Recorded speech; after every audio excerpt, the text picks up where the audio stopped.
Olá, sejam bem-vindas e bem-vindos à primeira edição do C-Talks, uma série de webinários promovido pela Talents Executive, uma consultoria de recrutamento focada em alta liderança e em conselhos, que faz parte da holding de recrutamento e seleção Talents Group. Eu sou Elisa Tosi, sou editora-chefe das revistas Você SA e Você RH, e estarei com vocês durante a próxima 1h30 para discutir como os CEOs estão encarando as transformações ocasionadas pela pandemia do novo coronavírus. A nossa agenda hoje é a seguinte: primeiro, nós vamos apresentar uma pesquisa inédita realizada pela Talences, que ouviu 282 executivos de diferentes setores de todo o Brasil. O estudo traz a temperatura do mercado e mapeia quais são as novas prioridades das empresas nesse momento de crise. Depois, nós vamos bater um papo com Ana Paula Bogos, General Director da RAP, e com Roberto Funari, CEO da Alpargatas. E vocês que estão nos assistindo podem participar da discussão também. É só enviar perguntas no LinkedIn da Talences ou no site si-talks.com.br. Estamos de olho em todos os comentários, então podem mandar em qualquer um desses locais. Além disso, é bom lembrar que este webinar ficará disponível no site C-Talks para você assistir quando quiser. Para começar nossos trabalhos aqui hoje e apresentar a pesquisa, eu convido Luiz Valente, CEO do Talences Group, e João Márcio Souza, CEO da Talences Executive. Meninos, podem começar. A todas que nos assistem nessa live dedicada à agenda dos CEOs em tempos de pandemia. Espero que todos estejam bem e tomando os devidos cuidados. Antes de mais nada, eu quero cumprimentar e também agradecer todos os profissionais que participaram dessa pesquisa e os nossos amigos painelistas dessa tarde. A Ana Paula Bogos, diretora-geral da RAP, nossa amiga e CEO mulher de destaque. O Roberto Funari, CEO da Alpargatas, nosso amigo e CEO de grande projeção global. Cumprimentar e agradecer também a nossa amiga e mediadora do painel, a Elisa Tosi, editora-chefe das revistas Você SA e Você RH. E, finalmente, o Luiz Valente, CEO do Grupo Talences, meu sócio e amigo de tantos anos, que comigo hoje é também anfitrião desse evento. Em nome do Grupo Talences, da Talences Executive, eu quero agradecer a todos e todas que nos assistem e pelas perguntas que já chegaram e continuam chegando, os nossos panelistas dessa tarde. Esperamos cumprir com a expectativa de todos vocês. Por último, e não menos importante, eu quero também aproveitar a oportunidade para celebrar com todos vocês o início, nesta tarde, do projeto C-Talks, idealizado pela Talences Executive, que tem como missão a produção de conteúdo relevante para o mercado de trabalho, bem como ser um canal de comunicação e relacionamento com o alto escalão das organizações. Eu passo, então, a palavra para o Luiz Valente, para que ele promova o warm-up desse painel, compartilhando com todos e todas os resultados do levantamento feito pelo Grupo Talences sobre o atual momento de grande adversidade que todos vivemos e compartilhamos. Valente, boa tarde e fica à vontade. Boa tarde, boa tarde. Olá, pessoal, boa tarde. Uma grande satisfação estar aqui com todos vocês. Eu inicio, obviamente, agradecendo também a Ana Paula, também ao Beto e a Elisa Tosi pela gentileza de nos acompanhar nesse bate-papo. É uma grande satisfação estarmos aqui juntos para poder discutir alguns temas relevantes nesse momento tão complexo para a humanidade e para todos os países do mundo, né? Eu gostaria também de agradecer a presença de todos os conectados neste momento e os que estão se conectando, por nos prestigiarem nessa tarde. Espero que realmente o conteúdo seja positivo e que vocês fiquem muito à vontade também para nos fazer perguntas e enviar suas perguntas através dos links. Ok? Muito bem. Bom, a Talences Executive realizou uma pesquisa com 282 empresas, executivos do mercado, justamente no mês de abril. E desse total, nós podemos movimentar, Yuri? Desse total, nós tivemos 41% das pessoas de empresas com mais de 500 funcionários, né? Outros 23% de empresas entre 100 e 500 funcionários e uma amostra de 36% desses respondentes com até 99 funcionários. Prevalece empresas brasileiras, foram 61% dos respondentes são empresas brasileiras, 39% empresas multinacionais, e o setor de atuação prevalece o setor de serviços com 42%, seguido do setor de indústrias com 19%, tecnologia 16% e outros setores da economia com 23%.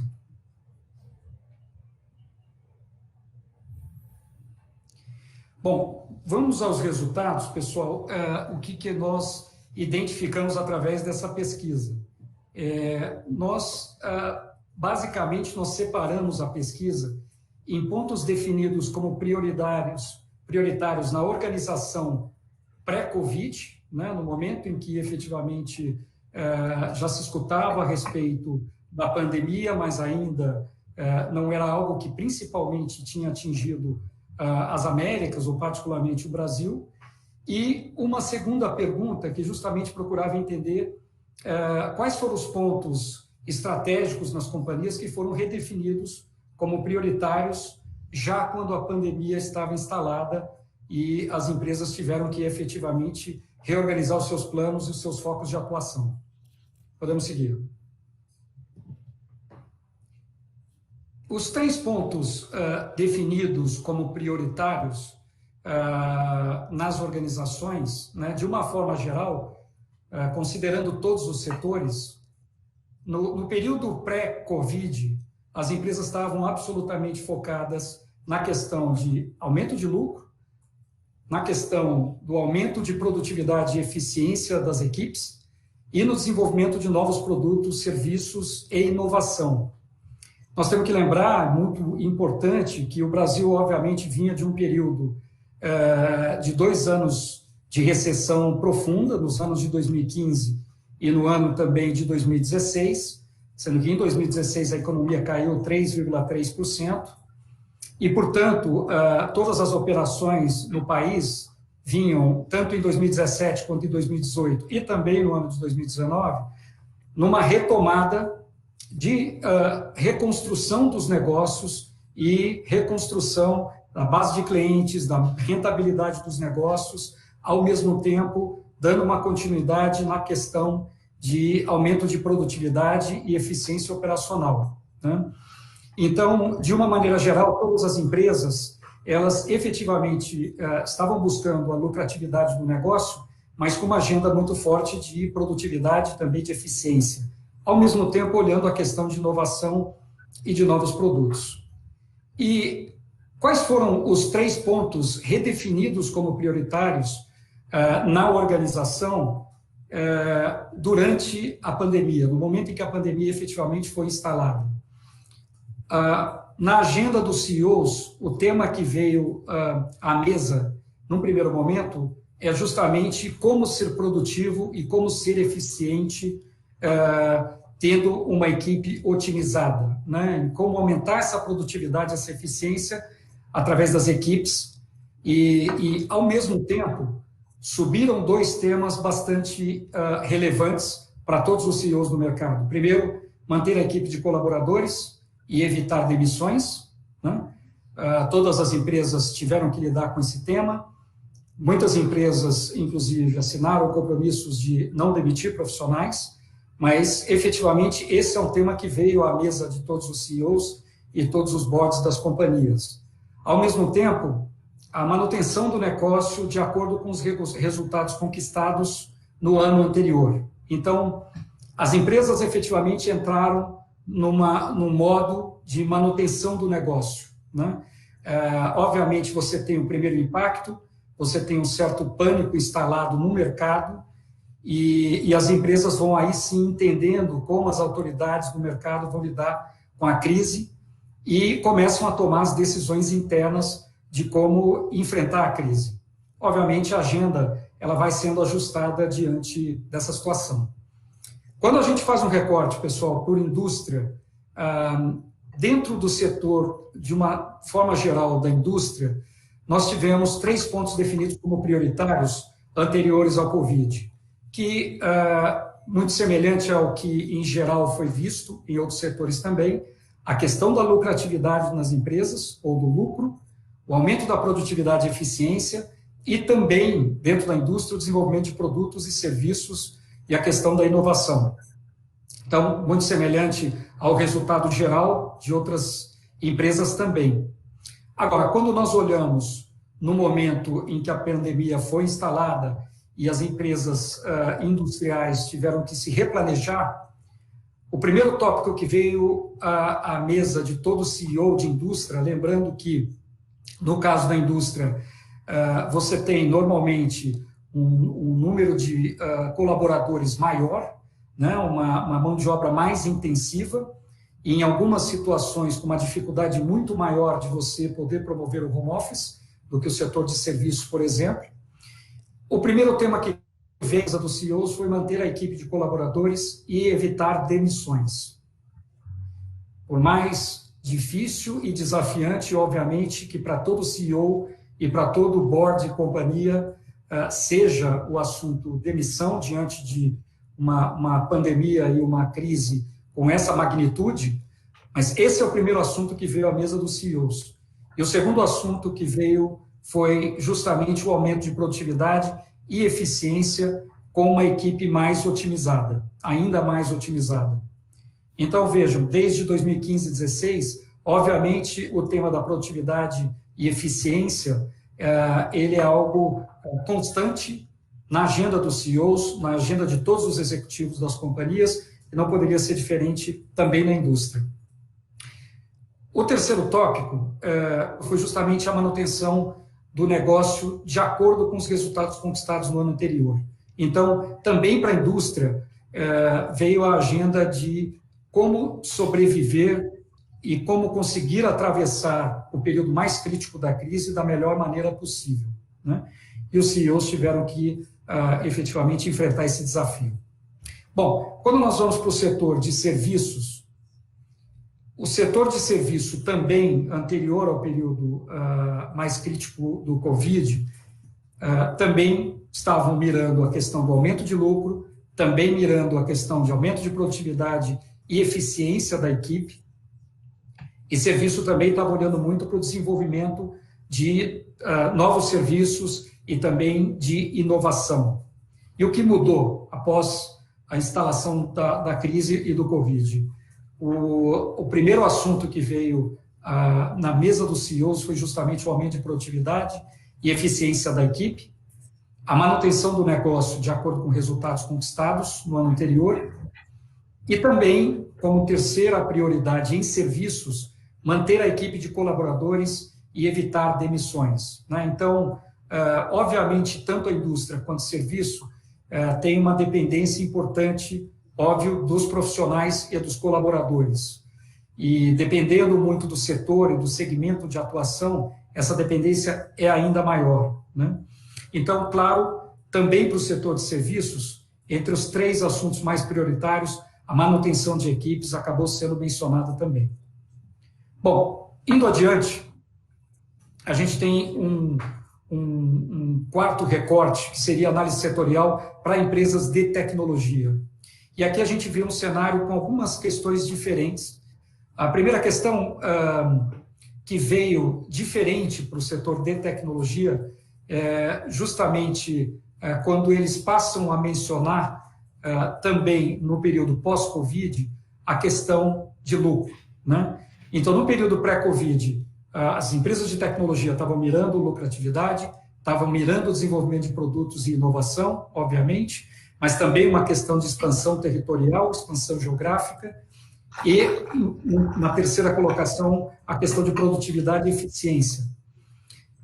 No período pós-Covid, a questão de aumento de produtividade e eficiência veio como a pauta número 1 para empresas de tecnologia, a manutenção de equipes como número 2, aumento de lucro também presente para as empresas de tecnologia, desenvolvimento de novos produtos e serviços, né? Então, você vê que uma diferença aqui entre os setores industriais, os setores de serviço, onde as primeiras pautas estão muito relacionadas à questão de eficiência, produtividade e também a questão de manutenção de equipe.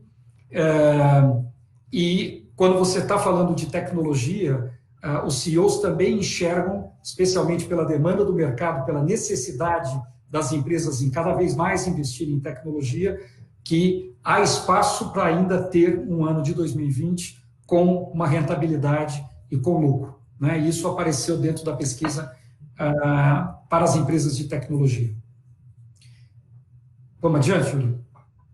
Quando nós perguntamos a esses CEOs os pontos que devem ser desenvolvidos a médio e longo prazo, a partir de 2021, e os resultados que nós tivemos, basicamente, nós tivemos, a partir de 2021, aí sim, com as empresas equilibradas, né, voltando a ter uma operação com um nível de produtividade, um nível de eficiência que possibilite a geração de lucro, obviamente as empresas voltam a colocar a questão do lucro na sua pauta, voltam a colocar a questão de expansão territorial, ao mesmo tempo a questão de inovação, de desenvolvimento de produtos, e também trazem a questão de aumento de produtividade e eficiência, né? Porque, obviamente, essa é a pauta que vai estar presente sempre em todos os setores, a questão de eficiência e produtividade,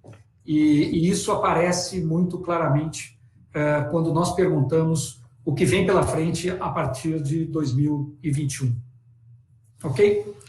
Bom, esse, pessoal, foi um primeiro warm-up desse nosso bate-papo, esse é um pano de fundo aqui da nossa conversa.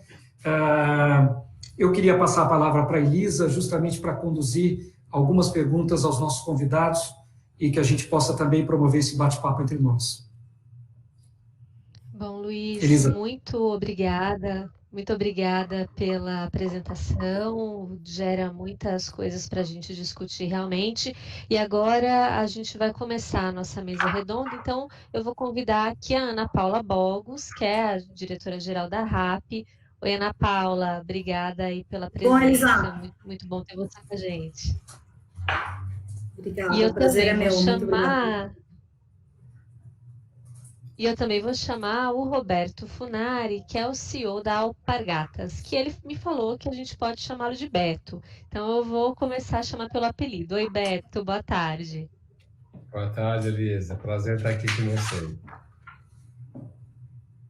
Bom, gente, para nós começarmos aqui a discussão, eu gostaria de puxar um dado da pesquisa da Talensis que fala sobre mudança de prioridade.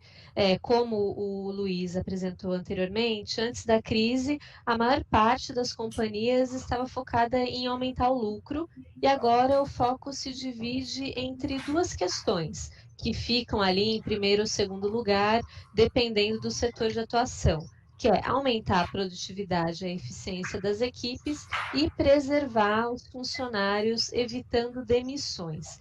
Aí eu gostaria que vocês nos contassem como é que na Alpargatas e na RAP estão as prioridades agora. Ana Paula, você que está num dos setores mais demandados nessa crise, será que você pode começar? Claro, Elisa. Bom, primeiro contextualizando, para quem não conhece a RAP é uma empresa colombiana, ela foi fundada 4 anos e meio atrás, na Colômbia, e ela chegou no Brasil em julho de 2017, tá? Somos uma plataforma, nos intitulamos um super app, que chama, na verdade, né? Então, é um aplicativo que está junto com o usuário o dia todo. A gente pode estar servindo o usuário desde o momento que ele toma café da manhã, ao momento que ele precisa pegar um dinheiro no banco, ou pedir seu almoço, ou fazer a compra do supermercado à tarde, o jantar à noite, ou qualquer outra coisa que ele precise, tá? E, na verdade, realmente, na RAP, nos últimos 2 meses, eu diria, a prioridade 1, 2 e 3 é realmente a segurança de todos.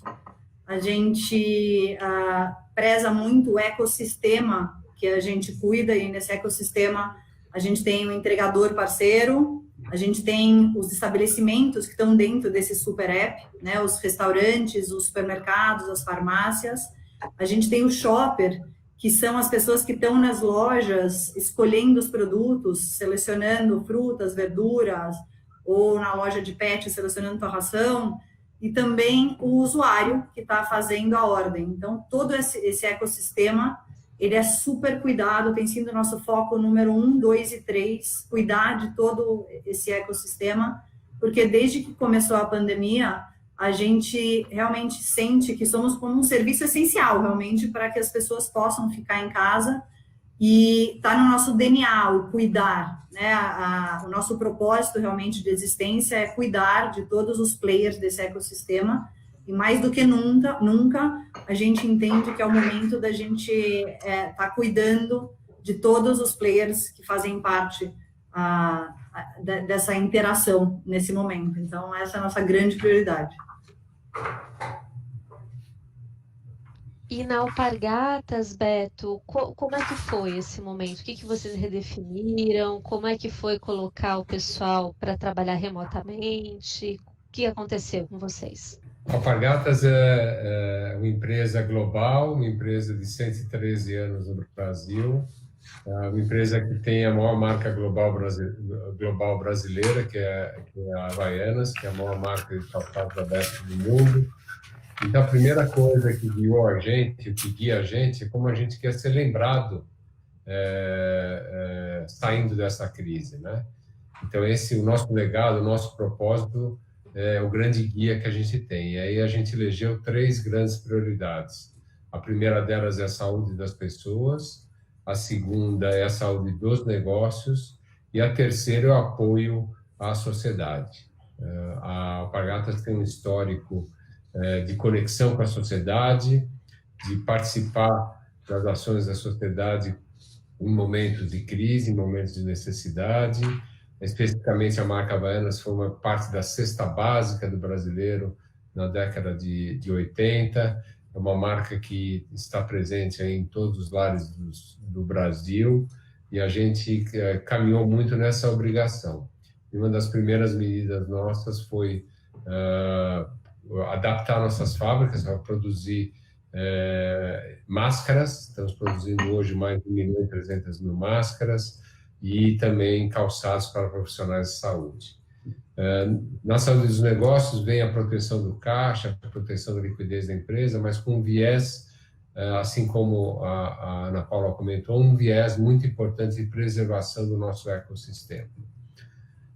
E na questão da saúde das pessoas, colocando aqui todos os protocolos de saúde e medidas das autoridades, mas também olhando além disso, que eu acho que é o grande papel da área de pessoas nas empresas, né? A gente pode falar um pouquinho mais sobre saúde mental, ferramentas que melhoram a produtividade.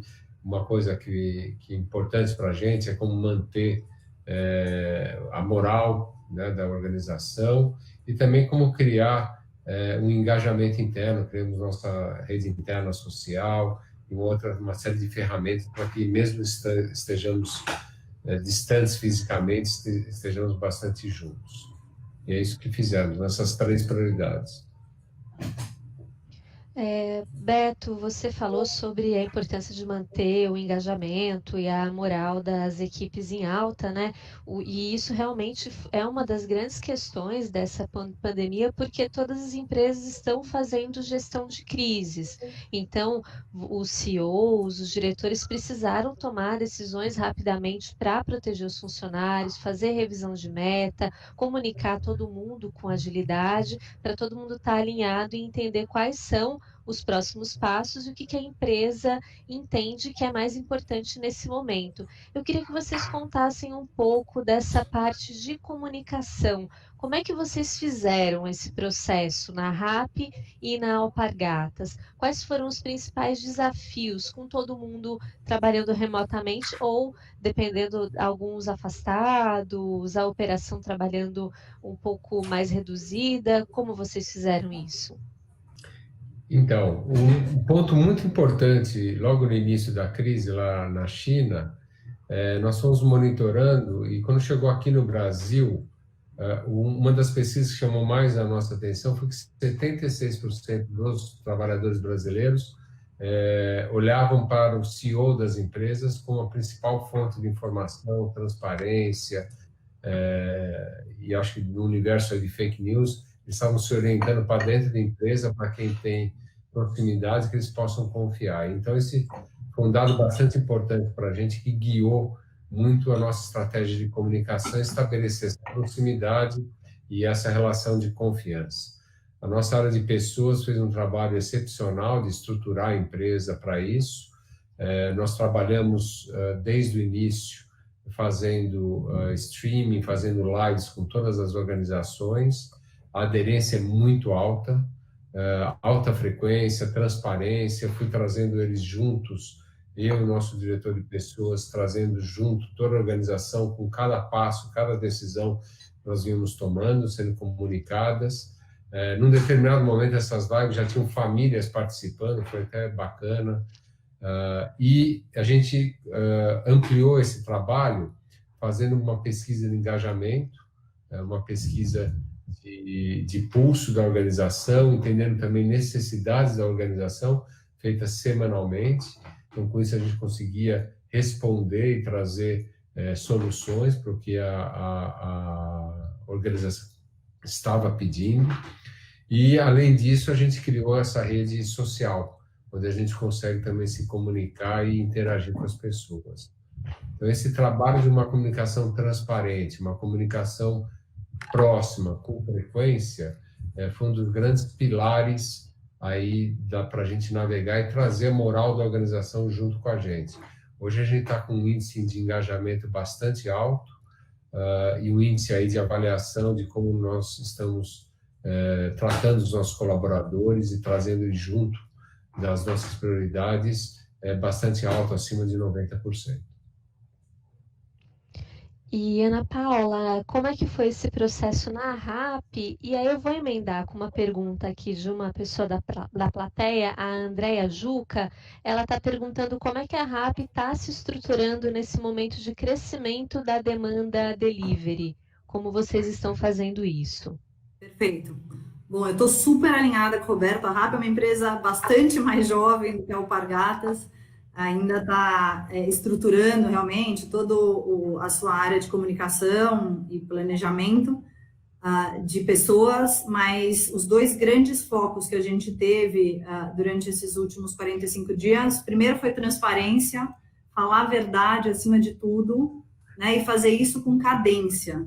Então, o tema eu sempre falei de over-communicate, né, da gente nunca é suficiente comunicar mais uma vez, sempre soma, over-communicate. E na RAP o que nós fizemos, nós tínhamos all hands uma vez a cada 2 meses em cada país. Esse all hands passou a ser semanal, então uma vez por semana a gente encontra toda a equipe daquele país e conversa um pouco de como foi a semana, como as pessoas estão, como estão os resultados de distribuição de máscara, do álcool gel, a quantidade de pessoas que estão nas lojas. Então, a gente conversa um pouco com toda a equipe Brasil. Diariamente, a gente tem pela manhã 45 minutos de comitê Covid, que nós chamamos, com toda a liderança de cada país, e tocamos aí os assuntos mais importantes. São momentos bem profissionais, esses 2 momentos. E aí nós sentimos a necessidade de ter um momento mais informal, para realmente, do mesmo jeito que o Roberto falou que em algum momento na reunião dele entraram famílias, a gente criou um momento que a gente está chamando de happy hour, uma vez a cada 2 semanas, a gente está convidando realmente com família para algum momento descontraído. Então, semana retrasada, a gente chamou o Carlos Bertolazzi, que tem o programa de televisão dos casamentos, é dono do restaurante, para ensinar uma receita para todo mundo. Então, estavam maridos, mulheres, a gente estava fazendo espaguete carbonara, e fizemos uma brincadeira, ficamos 1 hora realmente conversando informalmente, como se a gente tivesse convidado pessoas para ir na sua casa e quebrar um pouco o gelo. E esse canal de comunicação, a gente tem visto que é muito importante o canal de ida e vinda, né? Então, a gente tem vários grupos de WhatsApp, como boa empresa de startup, e esses grupos são super abertos, super honestos, transparentes. Então, as pessoas põem perguntas, pedem ajuda. Os one-to-ones também são marcados semanalmente com muita constância. Mas é uma ida e vinda de informação muito fluida. Isso tem ajudado bastante a gente nesse momento. Então, acho que os dois pontos, transparência e comunicação, a gente está super alinhado com o Roberto Alpargatas. E no ponto da pergunta que veio online, a RAP, na verdade, realmente recebeu essa demanda muito, muito grande esses últimos 45 dias, e a gente está investindo muito em contratar mais shoppers, que são essas pessoas que ficam nas lojas, para fazer a escolha dos produtos, contratar customer service, que são as pessoas que estão nos times de atendimento online e também por telefone, para dar abasto à demanda de pedidos também de ajuda, tanto dos shoppers, como dos entregadores parceiros, como dos usuários. E a gente hoje tem uma possibilidade de entrega dentro do dia de novo. Se vocês entrassem na RAP 30 dias atrás, fizessem uma compra do supermercado, a gente ia poder entregar em 2, 3 dias, porque a gente realmente não estava dando basto a essa demanda, mas nós contratamos várias shoppers nas lojas para dar fluidez a isso, e hoje a gente está conseguindo entregar 85%, 87% das ordens realmente nas próximas horas de supermercado, né? Então, a gente está tentando da melhor maneira possível servir essa demanda e ajudar as pessoas para que elas fiquem em casa se cuidando. Tá? Ótimo. E, pessoal, se tem um lado positivo, né, dessa pandemia, é o fato de que a gente está vendo cada vez mais empresas se engajando para doar ou para prestar serviços para a sociedade. O Beto até comentou que as fábricas estão produzindo máscaras, por exemplo, para fazer doações. E a RAP também está atuando em duas frentes muito importantes, que é no combate às fake news e ao combate à violência doméstica, que infelizmente está aumentando muito no Brasil por conta do isolamento social. E eu queria que vocês contassem um pouco mais sobre essas ações e também compartilhassem a visão de vocês da importância das empresas se engajarem nessas causas sociais, não só agora, nesse contexto de pandemia, mas depois que isso passar também. Você começa, Beto? Claro, com prazer. A gente elegeu duas frentes de apoio. A primeira delas é os profissionais de saúde, e nessa frente de apoio a gente tomou a decisão já bem no início de produzir máscaras. Já naquela época já se passava com uma dificuldade muito grande de se obter máscaras e matérias-primas, máscaras N95, que deve ter usado em ambiente hospitalar, não máscara cirúrgica, máscara de ambiente hospitalar.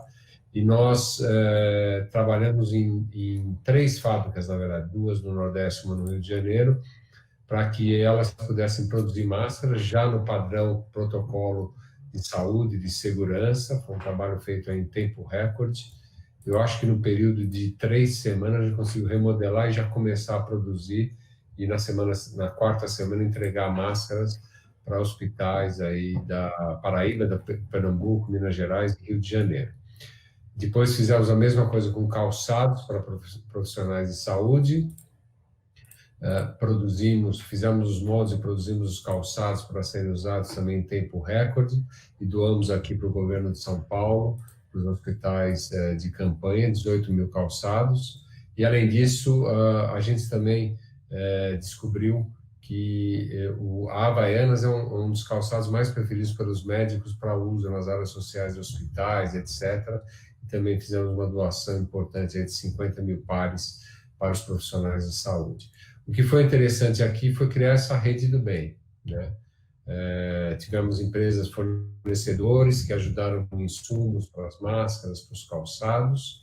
E na segunda frente, que foi apoio às comunidades vulneráveis, nós estamos doando mais de 500 mil itens de alimentos, higiene e limpeza, que também tivemos o apoio de outras empresas, como a Colgate, que nos apoiaram com produtos. Estamos doando também Havaianas, junto com esses kits, e também para comunidades vulneráveis, e fizemos um trabalho que é similar, acho que da RAP, que é um trabalho louvável, que foi ajudar no combate a fake news em comunidades vulneráveis. Colocar tudo isso de pé num prazo recorde fez parte do engajamento de toda a comunidade da empresa, né? A gente fala muito, ou falava antes dessa crise, em causas, em propósitos, e eu acho que o que houve com a crise foi assim, essa grande energia, esse grande catalisador. No plano global, a gente também doou para hospitais na Espanha e fizemos campanhas para isso.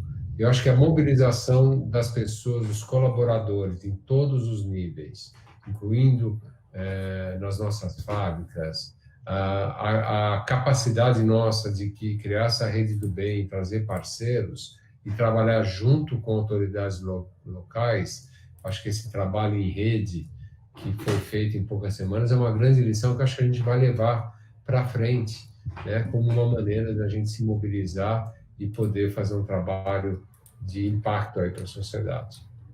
Ana Paula, se você puder comentar das ações do RAP. Vou contar para vocês um pouco, então, de 3 botões, na verdade, que foram criados durante a quarentena no RAP, com muito propósito. Então, o primeiro botão, na verdade, é um botão chamado botão prevenção. Ele foi criado lá para o meio de março e, no início, ele estava linkado ao site oficial do Ministério da Saúde. E ele foi criado justamente para a gente poder divulgar notícias oficiais de como se prevenir, de como se comportar frente à crise do Covid. E o que aconteceu ao longo do mês de abril é que, principalmente no estado de São Paulo, a gente viu muito fake news, né? Então, toma água alcalina, come melão, etc., que você vai estar mais protegido. E nós estamos bastante próximos ao governo do estado. E no estado de São Paulo, nós alinhamos para que os usuários daqui tivessem, na verdade, dentro do aplicativo, nesse botão de prevenção, o link direto com o link oficial do estado, do governo do estado de São Paulo, na verdade, e não o Ministério da Saúde. Então, em São Paulo, hoje, você clica ali no prevenção, você está ligado diretamente à página oficial do Covid, do governo do estado, e fora de São Paulo, você está ligado ao Ministério da Saúde. E dessa forma, a gente está conseguindo, na verdade, divulgar realmente orientações oficiais, né? E a gente poder realmente seguir o que está sendo recomendado oficialmente, não escutar as notícias que aparecem muito em mídia social e que realmente não são verdadeiras. Então, esse foi um dos botões que a gente criou, tentando ajudar as comunidades a seguir as orientações oficiais. O segundo botão, na verdade, foi um botão doação, também bastante alinhado com as ações do bem que a Alpargatas fez. A RAP criou o botão doação e ele está ligado a 4 ou 5 ONGs, na verdade. Então, tem o Amigos do Bem, tem o Gerando Falcões, dentre outras. E ali o usuário pode comprar cestas básicas e doar para essas ONGs. Tá? Então, a gente está ajudando junto, na verdade, das ONGs a divulgar esse trabalho. E a gente tem, na Gerando Falcões, por exemplo, a PayPal junto com a RAP. Então, cada cesta que o usuário dá ali, a PayPal dobra o valor no Gerando Falcões. Então, a gente também está buscando alguns parceiros para acelerar o tamanho dessas doações. E o terceiro botão, que é super novo, ele foi, na verdade, lançado ontem. A gente conseguiu fazer essa parceria, que eu tenho super orgulho mesmo, com a SOS Justiceiras, na verdade, As Justiceiras é o nome da ONG, o botão chama SOS Justiceiras, e ele está ligado diretamente a essa ONG, que ajuda as mulheres a passar por essa grande, na verdade, problema que é a violência do lar. E dentro desse botão você vai poder se comunicar anonimamente junto a profissionais, psicólogos, médicos, advogados que são oferecidos por essa ONG e pedir ajuda, né? Então, nesse momento que está todo mundo mais dentro de casa, preso dentro de casa, infelizmente o índice de violência à mulher realmente cresceu. e a gente quer muito ajudar e evitar que isso aconteça, né, e passar a colaborar e suportar essas mulheres de uma maneira bastante proativa. Então, a partir de hoje, o SOS também tá ligado como esse terceiro botão dentro do aplicativo. Bom, pessoal, tenho mais uma pergunta aqui da plateia e essa foi enviada no site Citalks e a pessoa não quis colocar o nome, então ela vai sem o crédito. E eu acredito também que o Luiz e o João podem contribuir aqui na resposta, além dos nossos convidados. A pergunta é a seguinte: quais são as competências comportamentais que um CEO mais precisa ter durante uma crise como essa que estamos vivendo? Ana Paula, se você puder trazer aí a sua experiência, que competência você está mais usando, seus colegas também, e aí eu peço também para o João e para o Luiz complementarem com essa visão de mercado, o que os profissionais estão precisando desenvolver agora. Eu acho que para o momento, na verdade, do Covid, resiliência e adaptabilidade, acho que são as duas capacidades mais fortes que eu tenho visto hoje, tenho executado hoje no mercado, né, nesse momento de crise. E olhando para o setor, na verdade, público, quando nós vemos como os países estão passando por essa crise, eu vejo que o tema da calma e, na verdade, o cuidado junto com todas as decisões que têm que ser tomadas de uma maneira bastante rápida nesse momento, são cruciais. Então, quando a Alemanha, que está passando também por um momento, na verdade melhor, né, por um momento tão duro como esse, acho que tem um mix de tomada de decisão rápida, né, com muito embasamento, mas também o cuidar, você, como líder, mostrar que a gente está aqui cuidando de todos, cuidando da comunidade, cuidando dos colaboradores.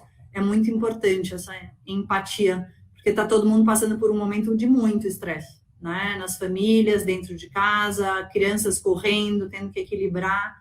Então, acho que o CEO tem que fazer esse papel também. Luiz, João, vocês querem complementar, Ana Paula?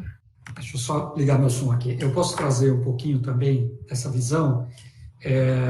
Elisa, eu acredito que eu concordo com a Ana na questão de uma necessidade de um equilíbrio emocional bastante grande para os CEOs e para os principais executivos das companhias, né, com uma alta capacidade analítica, né, para poder justamente compreender o impacto em todas as áreas da companhia, como é que a companhia efetivamente pode ter um plano de contingência melhor preparado para uma situação que eventualmente pode até se deteriorar um pouco mais.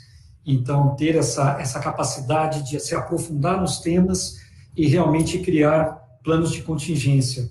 Eu acho que, como competência também, eu destacaria a necessidade de uma alta capacidade de comunicação, né? É fundamental que o executivo ele saiba conversar com diferentes públicos, conseguir explicar da melhor maneira possível os planos da companhia, como é que a companhia está lidando com a situação, como é que a companhia vai tentar equilibrar custos, sobreviver diante de uma situação tão crítica como essa, e muitas vezes essa comunicação que tem que ser feita com muita transparência, mas ela tem que ter uma estrutura diferente para públicos diferentes. Então, essa alta habilidade de comunicação num momento como esse é extremamente importante. E eu finalizaria do meu lado aqui dizendo que, obviamente, que a questão do CEO ter uma capacidade de se colocar no lugar dos outros colaboradores, de ter um toque humanizado, é extremamente importante diante de um cenário tão crítico como estamos vivendo. E, Luiz, vou complementar o que você está falando. Eu não vou dar nomes de empresas, mas acho que todos que participam estão presentes em vários grupos, né, de CEOs, gerentes gerais, que discutem muito de como passar por esse momento. E tiveram 2 casos que eu escutei semana passada, né? E a gente não pode julgar nenhum deles, porque acho que a cultura da empresa, ela tem que ser respeitada nesse momento, e cada empresa tem sua cultura. Mas eu escutei um caso que um CEO anunciou que para reter os seus mais de 50 mil funcionários, ele estava reduzindo o salário dele em 50%, o do board em 50%, e o dos funcionários que ganhassem mais do que $20 mil por ano em 20%. E que dessa forma eles iam manter o emprego de todos, né? E eu tirei o chapéu, achei incrível a forma que eles comunicou e a conduta, tudo mais, porque toca o meu valor, né? E a forma que eu vejo uma cultura positiva. E, ao mesmo tempo, uma outra empresa que anunciou que chamou primeiro a liderança e falou, olha, comuniquem, por favor, as equipes que nós vamos reduzir o salário de todos em 50%. E aí alguns líderes perguntaram, mas e o nosso? E aí foi falado, não, a gente vai falar sobre o nosso semana que vem. E na semana que vem se falou que um dos líderes reduziu em 30%. Então, eu acho que essa empatia realmente do CEO, entender o momento de todos, né? Entender o quanto é importante não só manter o trabalho de todos, mas a equidade, né? E empatizar com esse momento difícil realmente é muito importante, né? Então, aqui só um exemplo de coisas que podem ser tão díspares, né?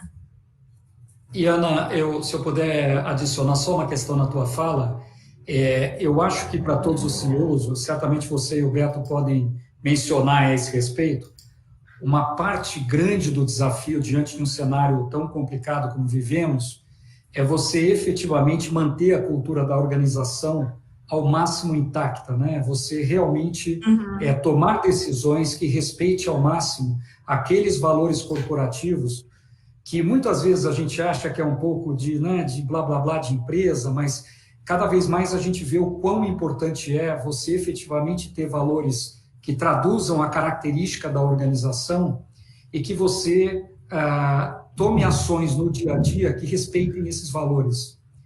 Diante de um cenário tão crítico como vivemos, é um desafio muito grande para o CEO conseguir preservar os valores intactos.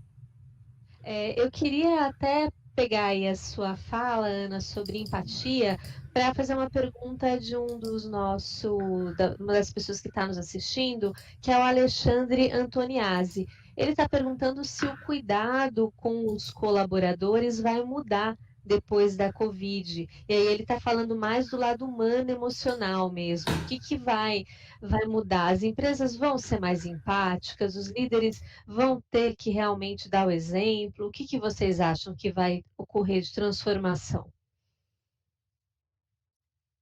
Olha, Alexandre, eu acho que muita coisa vai mudar, né? Eu, particularmente, sou uma líder que prezo muito pelo cuidado, pela empatia, né? Pela essa liderança humanizada que eu chamo. Então, é uma característica minha. Mas eu acho que as empresas como um todo, se nós formos generalizar, sim, vão passar por anos de muito cuidado, né? Até porque a crise tem um impacto muito grande nas pessoas, no indivíduo. O que nós estamos passando não vai deixar poucas marcas nas pessoas, vai deixar realmente muitas marcas, né? Nas famílias, nas pessoas, em como as pessoas vivem, o que elas priorizam. Então, eu acredito que vai mudar muita coisa. E aterrissando a tua pergunta na própria RAP, a semana retrasada, nós começamos um comitê do novo normal, né? Porque, para vocês terem uma ideia, a gente não tinha oficialmente o home office estabelecido na companhia. E nos últimos 50 dias, a gente está trabalhando super bem de home office.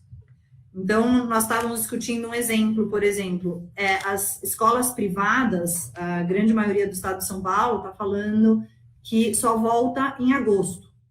Então, por mais que dentro do estado acabe a quarentena e as pessoas possam começar a voltar a trabalhar nos seus próprios escritórios, as mães e os pais não vão poder ir para o escritório se as crianças estão em casa. Então, o que a gente pode fazer para ajudar nesse momento? Né? A gente não pode falar, não, precisa voltar para casa, ou vamos fazer home office 2 vezes por semana e as outras 3, como é que a gente faz? A gente leva as crianças para o escritório? Então, nós estamos pensando, na verdade, um novo normal que é de home office, né? E aí as pessoas podem escolher ir para o escritório se elas quiserem.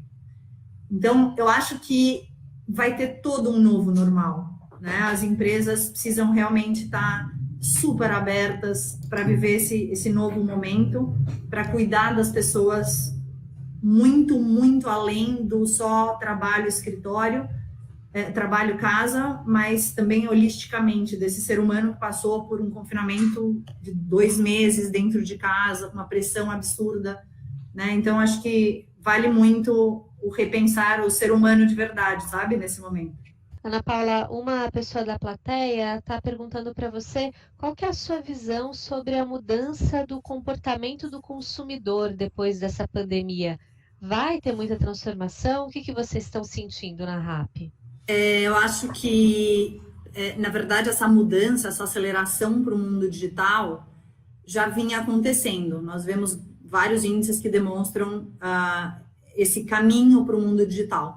Mas no Brasil, especialmente, a gente ainda tinha menos que 5% de todo o comércio sendo fechado digitalmente, né? A plataforma, através de uma plataforma digital. Só que a gente tinha a Ásia com índices de 30%, 35%, em algumas categorias chegando a 60%. Então, o que a gente está vendo é uma aceleração dessa tendência. A gente costuma falar que a gente está vendo no mundo digital uma aceleração de 2 anos, né, dentro de plataformas digitais. E ano passado, em julho do ano passado, eu tive no Singularity, que é aquela faculdade da NASA com o Google, durante 2 semanas. E se falava um pouco do crescimento exponencial do mundo digital, né, e que isso ia ser visto nos próximos 5 a 10 anos.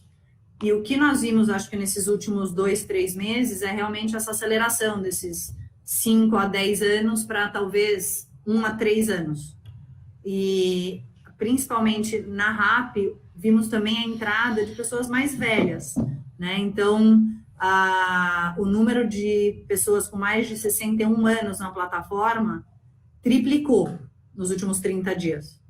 E como nós estamos fazendo para ajudar isso, então gravamos, assim, informalmente, uma das nossas funcionárias gravou para a avó dela um vídeo de como baixar o aplicativo, de como mexer no aplicativo, e isso passa a ser divulgado e passa para uma pessoa, para outra, vai para a rede social, e então a pessoa mais velha está entrando, está se adaptando a pedir coisas digitais de uma maneira mais rápida. E a RAP está ajudando, a gente está dando 1 mês de Prime, que é a entrega grátis para toda pessoa com mais de 61 anos, para ajudar também ela a se adaptar, né, a fazer esses pedidos e a se proteger, a ficar longe realmente de lugares públicos, com maior interação, principalmente essa pessoa que é grupo de risco, né? Então, a gente precisa ajudar muito para que essas pessoas fiquem em casa.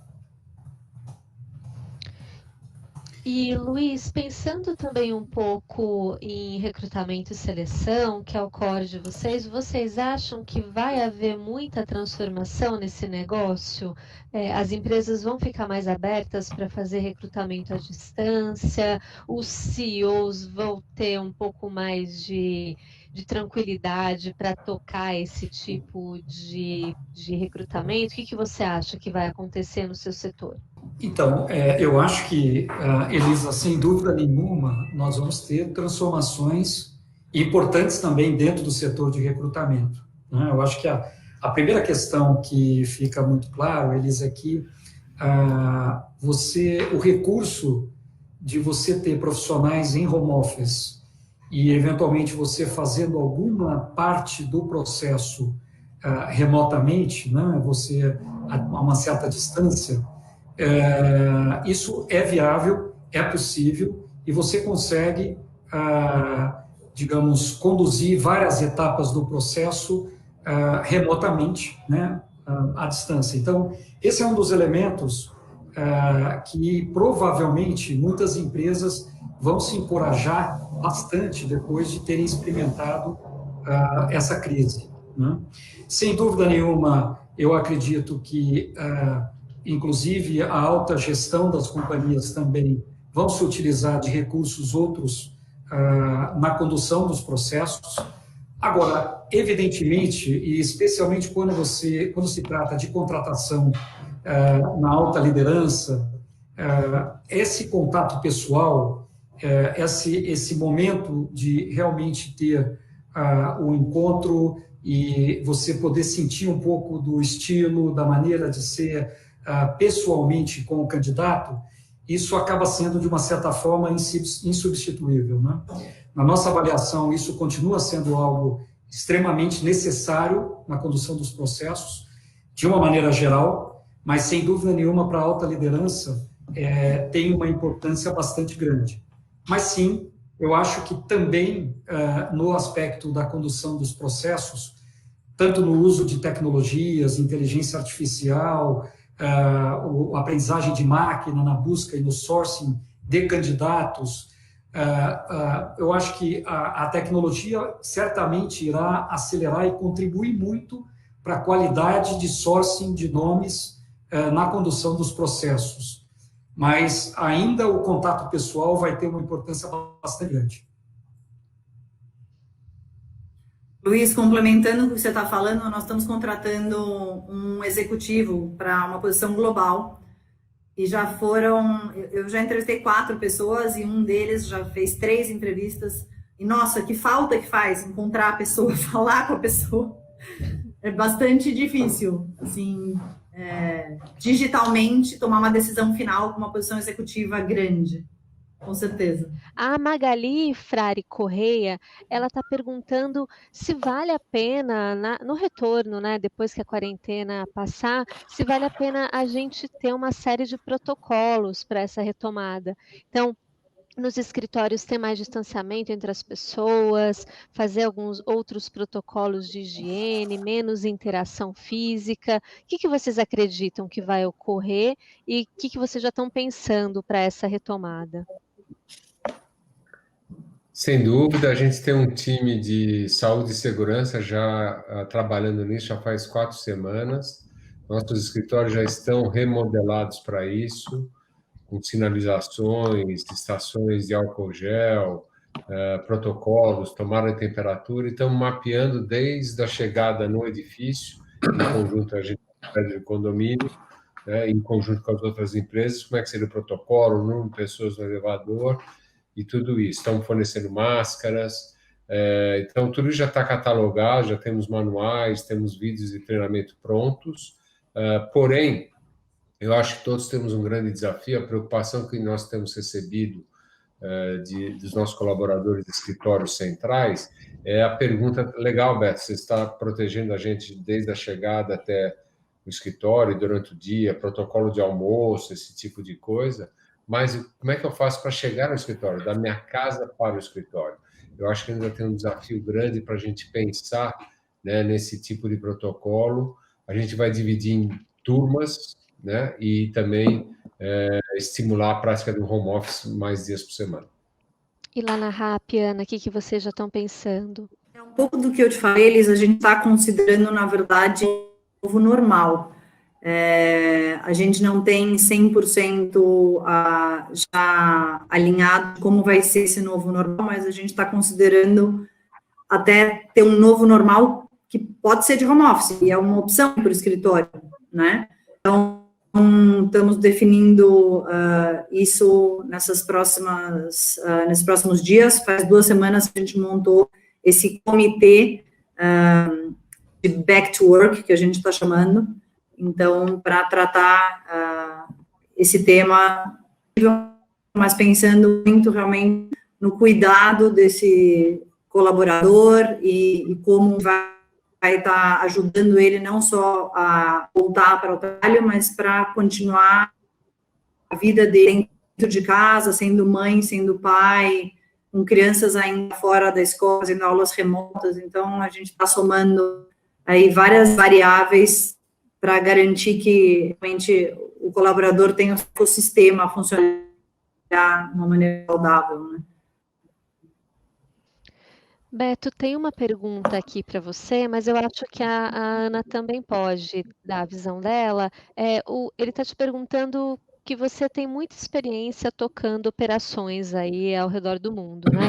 Então, a curiosidade é como é que ocorre essa troca de informações entre os países durante a crise do coronavírus e que ações que deram certo em outras regiões que poderiam ser replicadas aqui no Brasil. Talvez você tenha visto boas ações em outros lugares e trazido aqui para Alpargatas, porque vocês estão mapeando isso há muito tempo, né? Ótima pergunta, bacana a pergunta, né? O começo da crise foi na China, obviamente, como todos sabemos, e a gente acabou de montar nosso escritório com operação na China, né? Nosso escritório que cuida de toda a área de Ásia-Pacífico fica em Hong Kong, então a gente usou um pouco desse conhecimento com todos eles. Ficou claro imediatamente que a questão de home office e operar de home office, né, não somente o quadro gerencial, mas todas as outras atividades que a gente fala de backbone do home office seria extremamente importante. Então isso ficou bastante claro. Então a gente fez um trabalho já imediato trazendo toda a área de infraestrutura tecnológica, bandas maiores, redundância. Então tudo isso fizemos já desde o início. A gente dobrou, né, a capacidade que nós tínhamos. Nós também identificamos áreas que a gente teria que colocar em cloud. Então, toda essa parte de tecnologia, como suportar a infraestrutura, a gente pegou muito do internacional, da Ásia para o Brasil. O outro elemento que ficou muito claro já na outra ponta é a migração para o digital. Nessa aceleração da migração para o digital, nós também trouxemos da experiência lá de fora para o Brasil, estamos ganhando tração aqui no Brasil, fizemos lives que lá fora, na China principalmente, é muito comum, o uso de influências para fazer social commerce, então tudo isso a gente trouxe lá de fora. E Beto, vocês também estão fazendo mudanças de digitalização na operação? Essa é uma pergunta que o Leandro Wagner Machado está fazendo para você. Sim, nós aceleramos a aceleração digital, foi um dos grandes áreas de foco. A gente tem um time, por exemplo, de Data Analytics, que a gente tinha instituído no início do ano. Esse time a gente reforçou, estamos investindo em mais ferramentas. Hoje a gente tem um sistema de gestão aí por gestão à vista, onde a gente consegue ver esses principais indicadores de saúde de pessoas, saúde de negócios, e saúde das marcas diariamente. Tudo isso a gente está acelerando a digitalização. Então, a área jurídica, acelerando a digitalização da assinatura de documentos, feito eletronicamente. Então, vários processos da empresa a gente está mapeando e estamos acelerando, transicionando para uma empresa digital. Eu acho que é interessante, vocês já devem ter visto isso, né? Que o Covid foi o grande transformador digital de empresas. No nosso caso, é verdade. Acho que a gente, nessas 8 semanas, talvez seja a área que a gente conseguiu fazer mais em 8 semanas do que faríamos aí em 2 anos.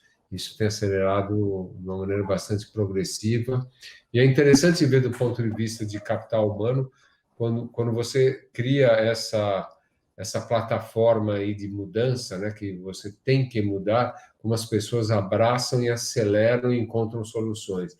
Essa é uma grande lição aí de agilidade, que eu acho que grandes empresas, principalmente, que trabalham muito em cima de processos, elas estão começando a aprender e se transformar.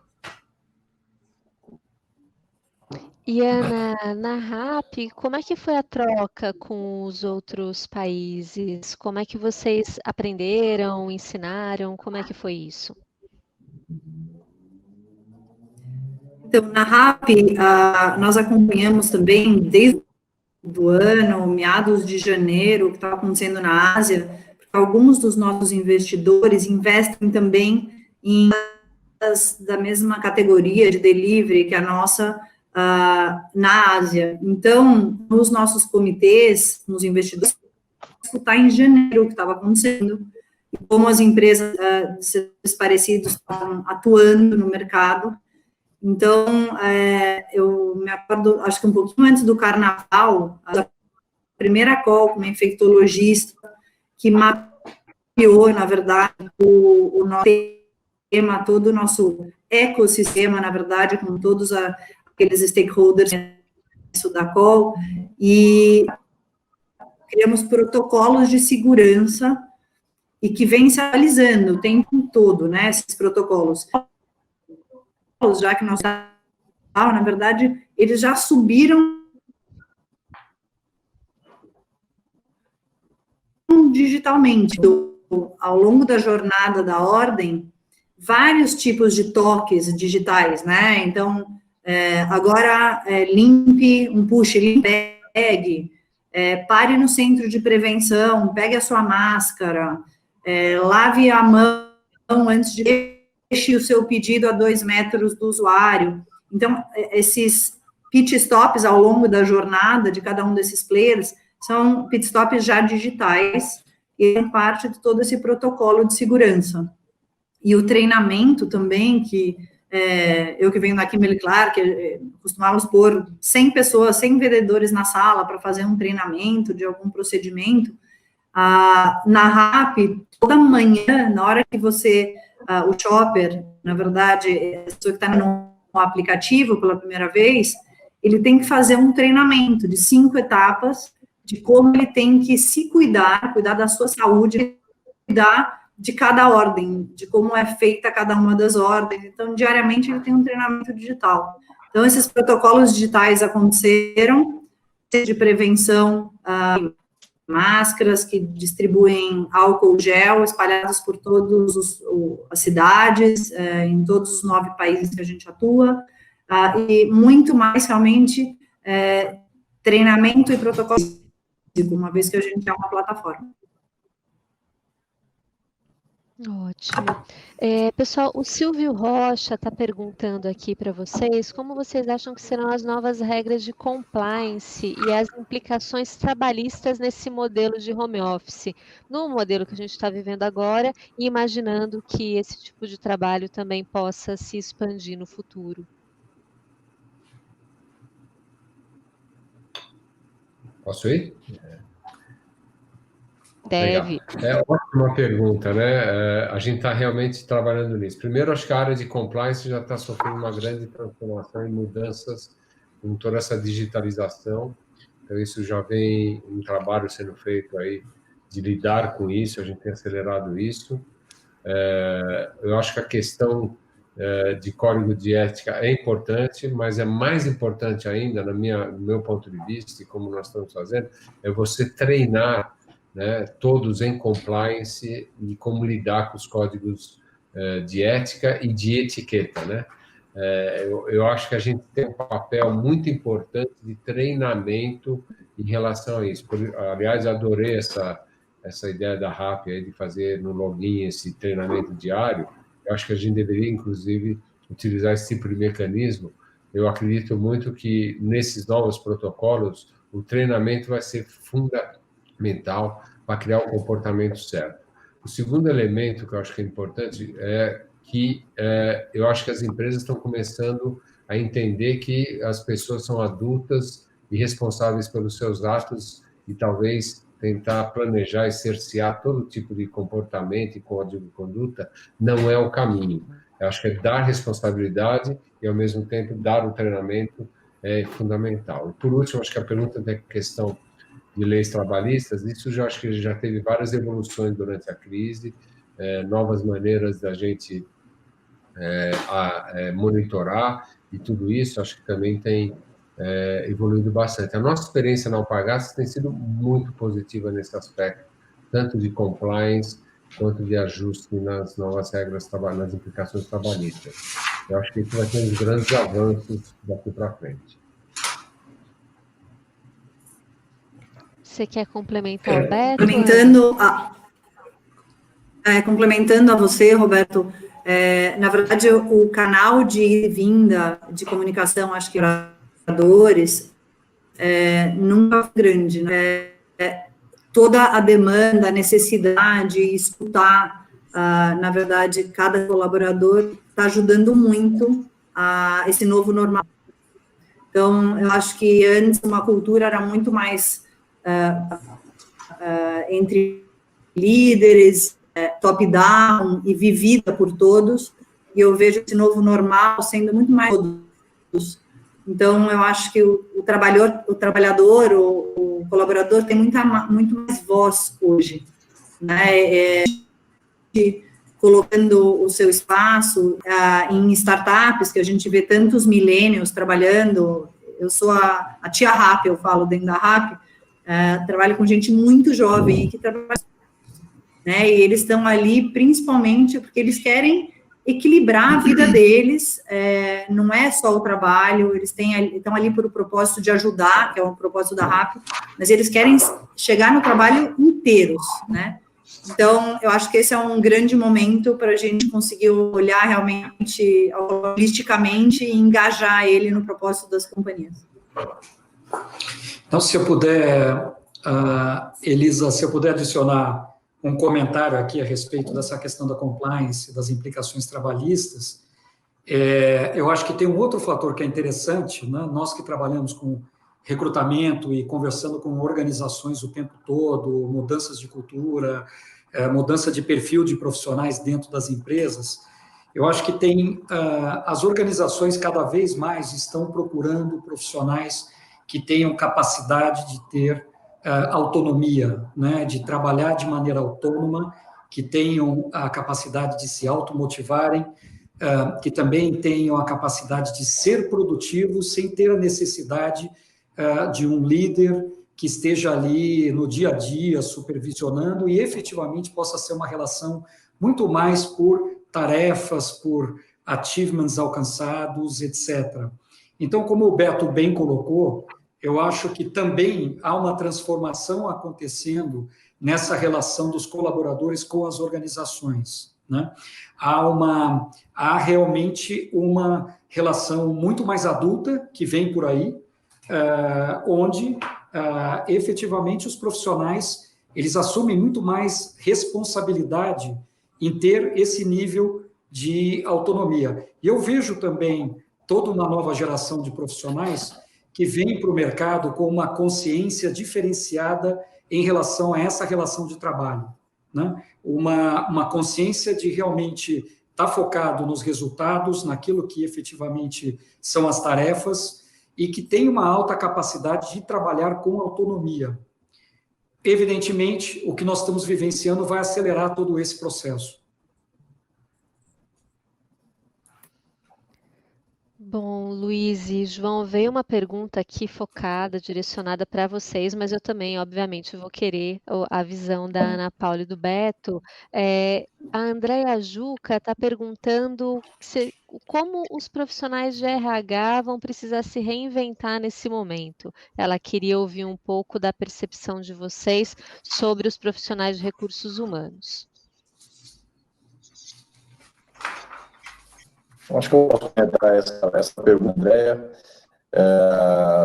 A área de recursos humanos, Elisa, é uma área que, na minha opinião, foi a última, né, a ter um protagonismo como está tendo hoje, né? Então, uma área que começou lá no chão da fábrica, teve toda uma sofisticação ao longo do tempo até migrar para uma posição mais estratégica nos corporativos e ter uma agenda mais estratégica voltada realmente a desenvolvimento organizacional, né? Então, o RH nunca esteve tão em evidência, né? E se existir alguma dúvida em relação à área de recursos humanos sobre a necessidade e a importância estratégica dessa área, essa dúvida não existe mais, né? Realmente o protagonismo do RH ele é máximo, né? Então, também o RH jamais será o mesmo, porque nós estamos diante de uma crise não só financeira, como consequência de uma crise de saúde, mas uma crise humana, né? Onde eu entendo que também o comportamento das pessoas, em geral, vai mudar dramaticamente em todos os aspectos, tanto para dentro, né, da companhia, como para fora também, na questão das relações humanas. Eu acho que o RH vai ser um grande mediador, né, dessas relações e um grande acelerador também dessas novas competências comportamentais que virão, né, apoiando, então, esse presidente, esse CEO, não só no momento, né, desse employer branding, mas na estratégia de atração do profissional, como também colocá-lo numa trilha de sucessão e retenção dos colaboradores. Então, o RH, na minha opinião, sempre tive um profundo respeito pela comunidade de recursos humanos e hoje, mais do que nunca, acho que tem um papel super protagonista e da maior importância. Se eu puder adicionar um ponto aqui, João, Elisa. Eu diria que, evidentemente, ninguém questiona e ninguém tem a menor dúvida de que nós teremos ainda uma transformação muito grande digital e a entrada de novas tecnologias nas empresas. Esse é um processo sem volta e que provavelmente vai obedecer aí à famosa lei de Moore, a lei exponencial aí, em termos de crescimento. Mas eu acho que, apesar de toda essa evolução que nós vamos vivenciar, e nós vamos ter o privilégio, né, de estarmos aqui vivenciando esse momento da história da humanidade, eu acho que cada vez mais estratégia de negócio, gestão e pessoas são aspectos que vão estar cada vez mais associados no dia a dia. Então, eu corroboro também com o comentário do João. Eu acho que isso é sempre algo que está muita gente comentando, mas eu acho que cada vez mais a área de recursos humanos tem que ter efetivamente um papel absolutamente estratégico dentro da gestão dos negócios, né? O alinhamento com o CEO da companhia, com todo o board da companhia, ele tem que ser absoluto, a definição de todos os planos da companhia de crescimento e todos os impactos em termos de cultura organizacional, treinamento das pessoas, o modelo de gestão, o modelo de avaliação de performance, tem que acompanhar essa transformação. Portanto, eu acredito que, para a área de recursos humanos, o futuro ele tende a ser brilhante, porque pessoas vão ser cada vez mais fundamentais para as organizações, mesmo com a entrada de muita tecnologia no nosso dia a dia, o que é bem-vindo.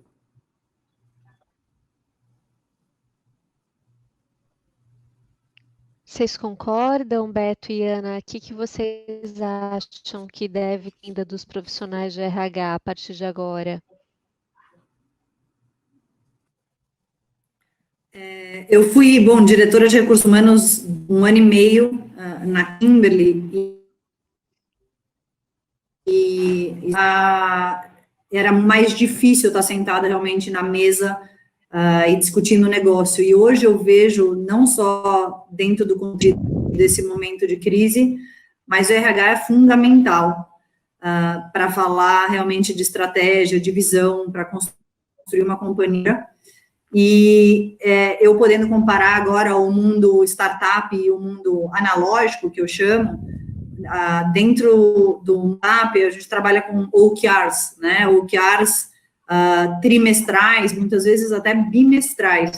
E eu acho que a área de pessoas vai poder ajudar muito as empresas tradicionais, analógicas ainda até hoje, a migrarem a processos de metas e métricas mais curtos, mais ágeis, porque realmente com a velocidade da mudança que a gente está vendo, só vai acelerar daqui para frente, as metas anuais, planejamentos 3 a 5 anos, são realmente um zoom out.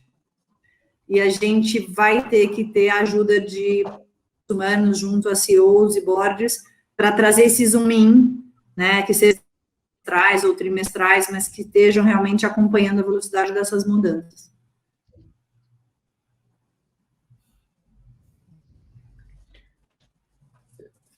Eu concordo aqui com tudo que foi dito, mas eu agregaria um fator aqui.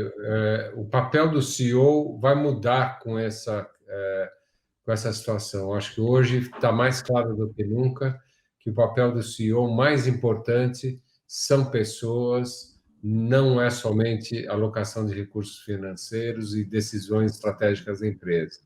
Eu acho que tudo que é relacionado a pessoas passou a ter uma importância ainda maior na agenda do CEO e talvez determinante aí na resposta para essa crise. E dentro disso, a área de pessoas, na Alpargatas a gente redefiniu a identidade, a gente chama de área de pessoas. A área de pessoas passa a ter esse protagonismo colocado pelo João, e eu acho que tem algumas áreas, é importante ressaltar, não que vá perder todas as áreas fundamentais de pessoas, a questão de parceria com as diferentes áreas de negócio, a questão toda das funções importantes transacionais da área de pessoas. Eu acho que isso tudo vai continuar, vai se digitalizar, mas eu vejo todo um papel muito mais estratégico realmente influenciando decisões de negócio, esse espaço na mesa, né, a cadeira na mesa que a Ana Paula definiu, acho que não só está aberto, ele é quase que mandatório. Hoje eu acho que eu não consigo sentar em qualquer reunião, seja operacional, seja estratégica, sem ter o meu líder de pessoas do meu lado, para, em conjunto, a gente poder tomar essas decisões. Eu diria que esse é o novo paradigma aí que nós vamos estar vivendo, e os grandes líderes vão ser aqueles que entendem isso daí rapidamente. Pessoas é o fator fundamental hoje de criação de valor diante desse cenário que estamos vivendo. Bom, pessoal, nosso tempo infelizmente está acabando, então eu vou fazer a última pergunta e eu gostaria que a Ana Paula começasse a responder, porque eu sei que ela está no limite do tempo ali.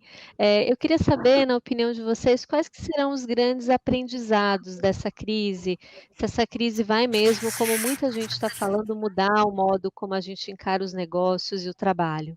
Eu sou uma otimista convicta, tenho uma visão positiva, na verdade. Eu acho que o momento que nós estamos vivendo é um momento bastante difícil, mas eu acho que a sociedade como um todo, assim como falou o Beto também, ela vai sair melhor deste momento. Eu acho que as pessoas vão realmente ter um interesse genuíno pelo próximo.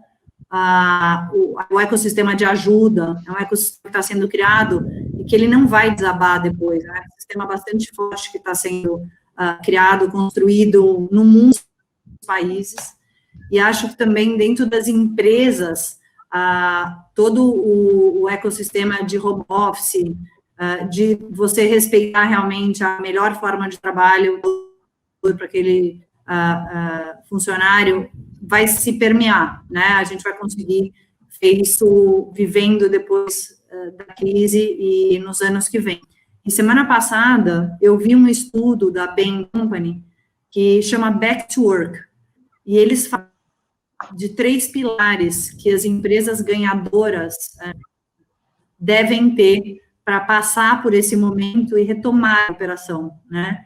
E eles falam de resiliência, de adaptabilidade e de visão de futuro, predição de futuro.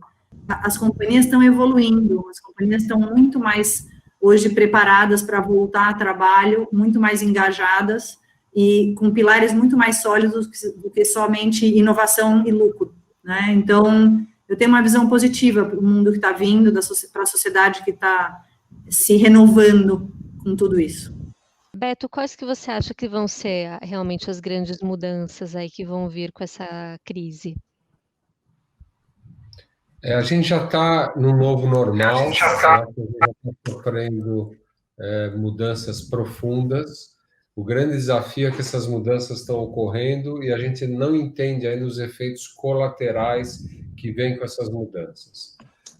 Eu acho que o que a gente percebeu nas últimas semanas, a maneira de trabalhar com times distribuídos, essa hiperconexão, reuniões mais eficientes, esse aumento exponencial de produtividade ocorrido nessas semanas, ela também está vindo, por exemplo, com efeitos colaterais com a saúde mental e outros desafios que a gente não tratava como empresa.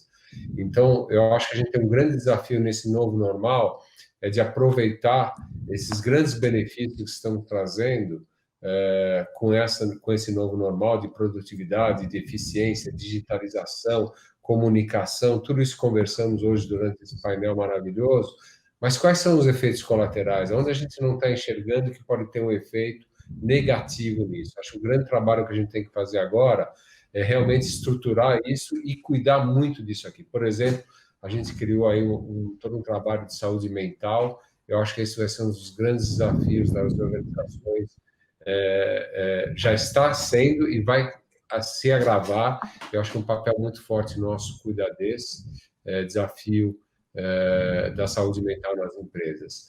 O novo normal vai definir também uma nova maneira de trabalhar, de relacionamento, de tomar decisões. Eu acho que a gente está forçando a organização a tomar decisões todos os dias, a ter essa pegada, essa cadência muito diferente de tomar decisões. Isso ajuda muito as companhias a se tornarem mais ágeis e, ao mesmo tempo, exercitar a tomada de decisões eficientes. Em grandes organizações matriciais, tomada de decisão é um grande desafio. Acho que está forçando as empresas a repensar isso daí, e executivos entenderem que decisões, às vezes, têm que ser delegadas, tem que realmente, tudo aquilo que a gente fala de ter empreendedores dentro da empresa, tem que acontecer, e, ao mesmo tempo, tem que ter um bom entendimento daquelas decisões que realmente são irreversíveis, têm que ser tomadas a nível de diretoria.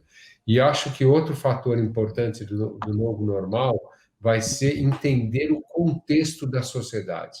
As empresas trabalham, na sua grande maioria, e eu incluo a Alpargatas Nitro, muito de maneira insular. Eu acho que o novo normal está forçando a gente a olhar de fora para dentro, de trazer melhores práticas, a ver parcerias de forma diferente. E esse novo normal, acho que é benéfico.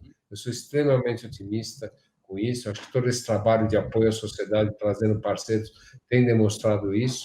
Eu acho que a gente vai evoluir muito como sociedade, com empresa, as empresas, esse relacionamento com a sociedade de fora para dentro.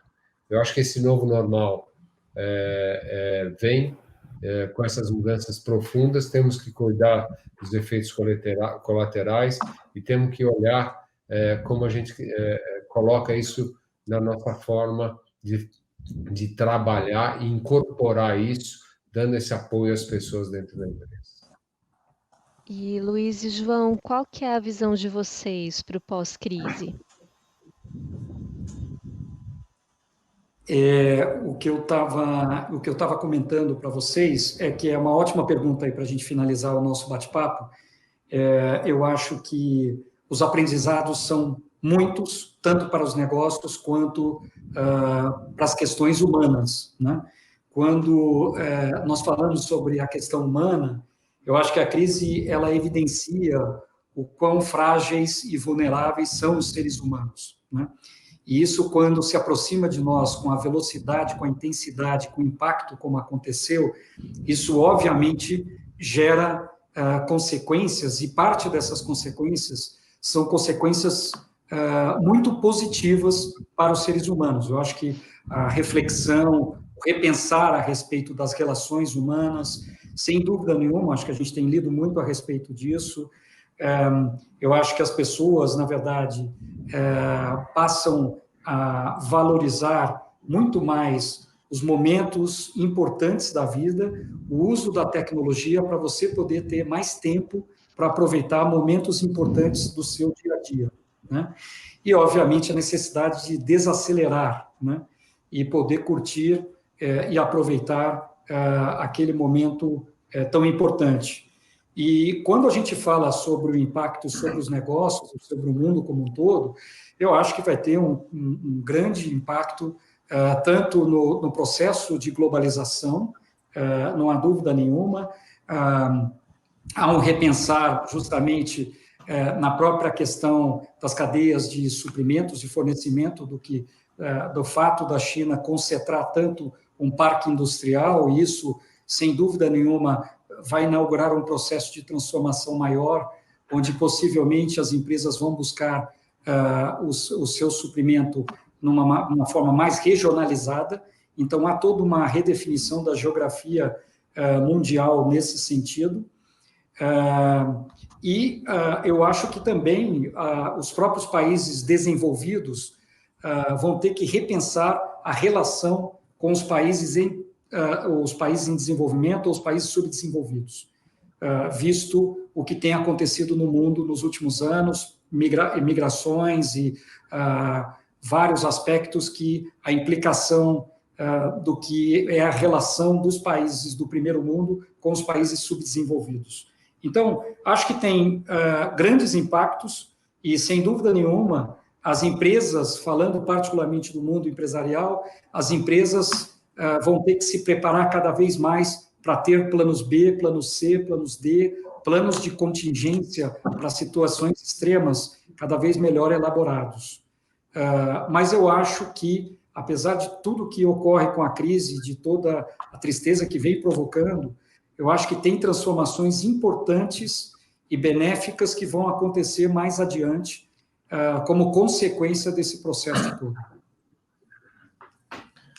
Minha visão, Elisa, sobre essa tua pergunta, né? A gente vem de uma linha histórica quando a gente fala de geopolítica, geoeconomia, globalização, né? E além de globalização, a Revolução 4.0, e somado a isso, né, a era da reputação, que, obviamente, para as empresas é algo que está no topo da agenda, com toda certeza, quando se fala, né, de seguir a tendência e também, né, o que é correto, né? Então, eu acho que a história vai dizer para nós, vai contar amanhã, que o Covid nada mais é do que um símbolo, né, que representa, com essa abertura toda, né, com essa integração, todo um contexto muito maior, como, por exemplo, a fragmentação total das várias realidades da humanidade. Em vários aspectos, como saúde, infraestrutura, educação, segurança, alimentação, né, o law enforcement, entre muitas outras coisas que nós podemos elencar aqui. Então, em meio a tudo isso, quer dizer, a área da reputação, que pune, né, severamente aqueles não alinhados, né, a esse politicamente correto, se a gente pode colocar dessa forma, né, como, por exemplo, o social distancing, né, que é tão falado e tão praticado. Então, eu acho que dentro do novo normal, a pergunta que eu me faço mais estrutural é justamente essa reflexão. Será que o capitalismo como nós conhecemos, né, ele estaria em xeque nesse momento, teria que ser repensado para um capitalismo mais, ou para um humanismo mais economicamente solidário, né? Eu penso que sim. E, para mim, o mundo que vem aí é um mundo muito mais humanizado e acolhedor, no geral. Ele é um mundo muito mais diverso e inclusivo e muito mais ético e responsável. Esse é o que eu espero que venha para esse novo normal, né, acelerado por um novo comportamento humano que vai possibilitar que isso aconteça. Essa é a minha visão aí para finalizarmos o nosso bate-papo aqui de hoje.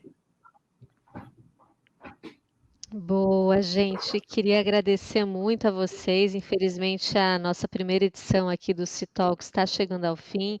Eu agradeço a Ana Paula Bogos, ao Roberto Funari, ao Luiz Valente, ao João Márcio Souza e também, é claro, a todos vocês que nos acompanharam aqui nesse debate. Lembrando que esse webinar está disponível no site citalks.com.br. Obrigada, pessoal. Foi um prazer e até a próxima. Prazer, obrigado. Obrigada, gente. Roberto. Obrigado, Tchau, obrigado. Obrigado, Ana Paula. Prazer. Um abraço, João Marcos. Beto, Ana, obrigado. Super obrigado. Tchau, tchau.